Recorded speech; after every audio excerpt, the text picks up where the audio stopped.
Salut les gens, j'espère que vous allez bien. Nouvelle vidéo, donc un petit peu différente que d'habitude. Pourquoi? Donc d'abord, je vais tester ce genre de vidéo et vous me direz si ça vous va ou pas et est-ce qu'il faut que je change quelque chose ou pas. Donc je vais vous raconter une anecdote qui s'est passée il y a quand même longtemps et que du coup pendant mon enfance, voilà. Et donc je vais vous raconter ça. Et après dites-moi si je raconte bien, si ça vous plaît, si vous voulez en voir d'autres parce que j'en ai plein. Voilà, à peu près du même genre, hein. Voilà, parce que c'est. Ouais, enfin, je vais pas spoil, mais bon, bref. J'en ai que d'autres, à peu près pareil, on va dire. Et donc, dites-moi si ça vous plaît, voilà. Donc, à cette époque-là, j'avais peut-être allez, 10 ans, c'était à l'époque où est-ce que j'étais encore tout petit. Et donc, alors j'avais peut-être 10 ans, à peu près. Ouais, je pense. 10 ans, allez, 12 ans à peu près, je pense, hein. Je me rappelle plus parce que ça fait vraiment longtemps. Je me souviens que quelques trucs. Donc à cette époque-là, ce qu'il y a eu, c'est que simplement c'était pendant les vacances, je me semble, on n'avait pas école. En tout cas, c'est un jour où est-ce qu'on n'avait pas école.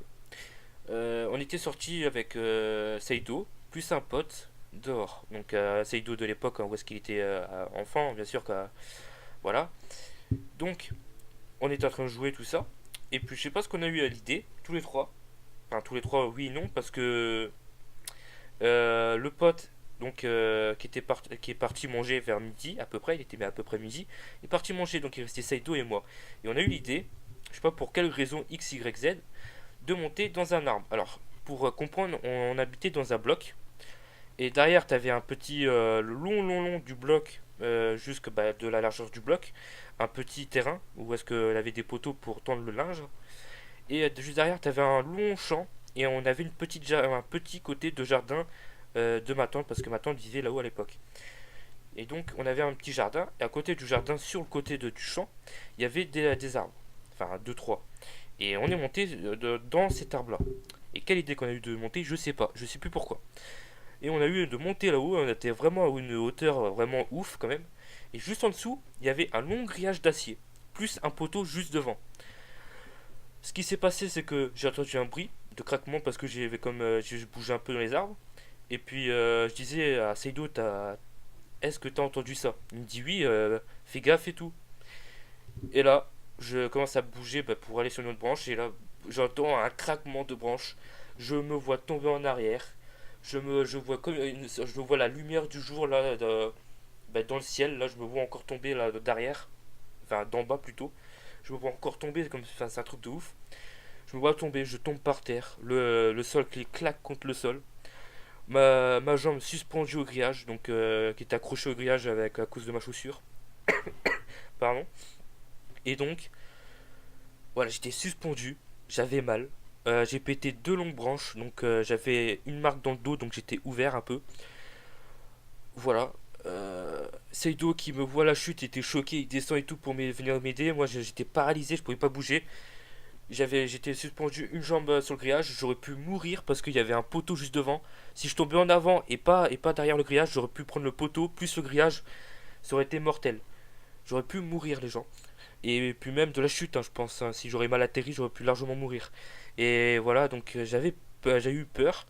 Et j'étais paralysé pendant quelques minutes, je pouvais pas bouger parce que j'avais mal, ma jambe était suspendue et tout, avec le choc. C'est Ludo qui vient m'aider, il enlève ma jambe et tout, ma chaussure était au grillage, j'étais accroché et tout. Il m'aide à me relever, on a parlé et tout. Et je dis que je peux pas le dire à ma tante ni à ma mère parce que sinon je vais plus pouvoir revenir ici avec eux, les voir et tout, jouer. Parce que voilà, enfin dire ça à l'époque, si je disais ça, je pouvais plus aller voir, je pouvais plus les voir quoi. C'était voilà, c'était foutu. Du coup, je savais pas quoi faire. Du coup j'étais un petit peu ouvert. Du coup, Seydou, la gentillesse et tout, c'est vraiment un putain de pote. Et il a eu l'idée d'aller que j'aille voir sa mère. Donc sa mère m'a aidé, m'a soigné. Et du coup, voilà, franchement, c'est heureusement qu'il était là. Puis il m'a soigné. Puis, bien sûr, connaissant que Seido c'est quand même un gros bâtard. Et puis, quand en fait tu vois un pote chuter, tomber, se fracasser la gueule, tu rigoles. Bien sûr, voilà, donc j'ai chuté. Et après qu'on ait machin, il s'est tapé un putain de fou rire, l'enfoiré. De toute façon, tu vas passer par là, tu vas te reconnaître et tout, tu vas même commenter. Tu peux même commenter pour laisser un petit message, tu verras bien. Et Saido s'est tapé un putain de fou rire, il en pouvait plus. tellement qu'il était mort. Il y avait du coup l'autre pote qui était sans jus. Puis il essaye de lui dire ce qu'il y a eu. Et sauf qu'en même en étant en train d'essayer de lui dire ce qui s'est passé, il rigolait. Il n'en pouvait plus, du coup, il arrivait même pas à l'expliquer tellement qu'il était mort de rire. Mais en même temps, en fait, il savait très bien que ça, c'était pas un truc drôle. Mais genre, enfin, les chutes, voilà, vous savez, de toute façon, c'est pareil au lycée, tout le monde, vous rigolez.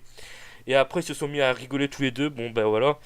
Et je vous jure que je m'en souviendrai toute ma vie de cette chute juste ouf, quoi. J'ai chuté, j'aurais pu mourir. Jamais monter dans un arbre, les gens, c'est un conseil. Euh, à part si vous êtes sûr que c'est des branches solides. C'est largement un conseil que je vous donne. Je sais pas quelle idée qu'on a eu à l'époque de monter dans un arbre. Bah, pour faire le con, hein, simplement, voilà. Bref, donc voilà la petite anecdote où est-ce que j'aurais failli mourir, voilà, simplement. La première anecdote. Donc pour l'instant, j'ai pas mis de gameplay ou quoi qu'est-ce parce que je sais pas quoi mettre. Et je me suis dit, voilà, autant mettre juste ça, tester. Et comme ça, vous me direz s'il y a des trucs à améliorer ou pas. Musique, au fond, vidéo de fond, quoi qu'est-ce et tout. Vous me dites tout ça. Comme ça, la prochaine vidéo sera largement meilleure. Et dites-moi si vous voulez la suite des anecdotes, parce que j'en ai d'autres, hein. Voilà, je pourrais même en faire d'autres avec Saido. Ou alors, donnez-moi des anecdotes que je pourrais raconter en vidéo avec Saido, pourquoi pas. Et ça pourrait être fun. Et puis en même temps, on va réagir à vos anecdotes. Voilà, mais dites. Comme ça, on va réagir, voir les réactions de si c'est des trucs ouf ou des trucs oh putain, OMG, ou alors des trucs choquants. On pourra réagir en vidéo et tout, ça peut être fun. Donc, n'hésitez pas à dire. Puis voilà, je crois que c'est tout. N'hésitez pas à commenter, partager comme d'habitude. Vous abonner parce qu'il faut atteindre l'objectif des 1000 abonnés. Je vous remercie. Tout Discord, Snap et tout en description. Donc allez checker, ça ferait vachement plaisir. Et les vidéos sortiront vendredi. Donc les doubles épisodes que du coup j'ai pas sorti vendredi. Et ça se peut qu'il y a des semaines ou des jours que je sors pas de vidéo parce que voilà, j'ai pas envie ou j'ai pas le temps. Donc ça se peut qu'il y ait une semaine où je sors pas de vidéo du tout. Voilà, comme ça je préfère prévenir. Voilà, comme ça vous savez. Voilà, sur ce, je vous dis à une prochaine vidéo. C'était Monsieur Phoenix. Peace.